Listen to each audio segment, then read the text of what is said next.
Praise the Lord. सबको जय मसीह की। सजीव वाहिनी की ओर से मैं आप सभी का सहर्ष स्वागत करती हूँ। उपवास के 40 दिन, आज का 12वां दिन। फिलिप मसीह में विश्वास की परिवर्तनकारी शक्ति का गवाह। यीशु ने उसे उत्तर दिया, हे फिलिपुस, मैं बहुत दिन से तेरे साथ हूँ, क्या तू अब तक मुझे नहीं जानता? जिसने मुझे देखा है उसने पिता को देखा है। यूहन्ना 14 अध्याय वचन 9।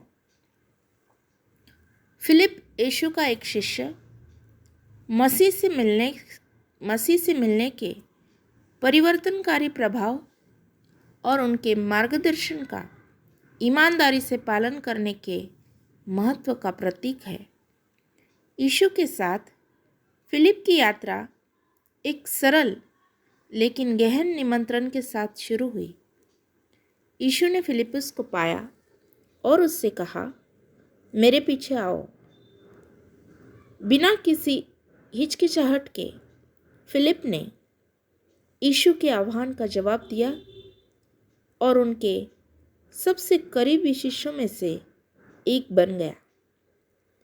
यीशु का अनुसरण करते हुए फिलिप कई असाधारण चमत्कारों और शिक्षाओं का गवाह था, जिसने ईश्वर के राज्य के बारे में उसके विश्वास और समझ को मजबूत किया। उन्होंने यीशु को चमत्कारिक ढंग से लोगों के एक बड़े समूह को सीमित भोजन खिलाते हुए देखा और चंगा होते देखा। उन्होंने प्रेम, विश्वास और अनुयायी होने के बारे में यीशु की गहन शिक्षाओं को भी सुना। जब यीशु ने फिलिप से पूछा कि वे एकत्रित हुई विशाल भीड़ को कैसे खिलाएंगे, तो फिलिप के विश्वास की परीक्षा हुई।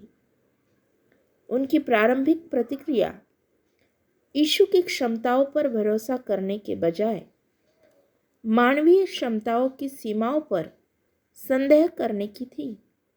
हालांकि अनिश्चितता के उस क्षण में भी फिलिप को यीशु द्वारा रोटियों और मछलियों के चमत्कारी गुणन को देखने का मौका मिला, जिससे भीड़ के लिए पर्याप्त भोजन उपलब्ध हुआ। यीशु के पुनरुत्थान के बाद फिलिप सुसमाचार फैलाने के लिए प्रतिबद्ध रहे।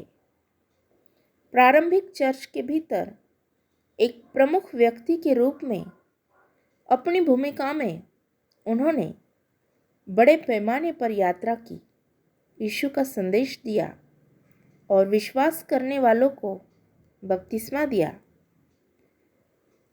80 एडी के दौरान फिलिप और उनकी बहन मरियम ने बार्थोलोमी के साथ मिलकर ग्रीस, फ्रिगिया और सीरिया में प्रचार किया।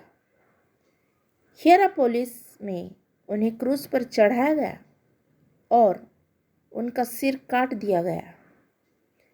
फिलिप का समर्पण और अटूट विश्वास हमें वफादारी और आज्ञाकारिता के साथ यीशु के आह्वान का जवाब देने के लिए प्रेरित करता है। हमें फिलिप की तरह उनके मार्गदर्शन और समर्थन पर भरोसा करना चाहिए। क्या हम फिलिपुस की यीशु का अनुसरण करने की इच्छा का अनुकरण कर सकते हैं? भले ही इसमें हमारे आराम को पीछे छोड़ना या हमारे संदेह पर काबू पाना शामिल हो। आइए हम साहसपूर्वक सुसमाचार को दूसरों के साथ साझा करने में फिलिप का अनुकरण करें, इस विश्वास के साथ कि ईश्वर हमारी आज्ञाकारिता का उपयोग अपनी योजनाओं को पूरा करने और दुनिया में अपना प्रभाव बढ़ाने के लिए करेगा। क्या हम फिलिप के साहस से प्रेरित होकर आत्मविश्वास से सुसमाचार को दूसरों के साथ साझा कर सकते हैं, यह विश्वास करते हुए कि ईश्वर अपनी इच्छा को आगे बढ़ाने और अपने राज्य का विस्तार करने के लिए हमारे कार्यों को सशक्त करेगा। यीशु मसीह के प्यारे नाम से आमीन।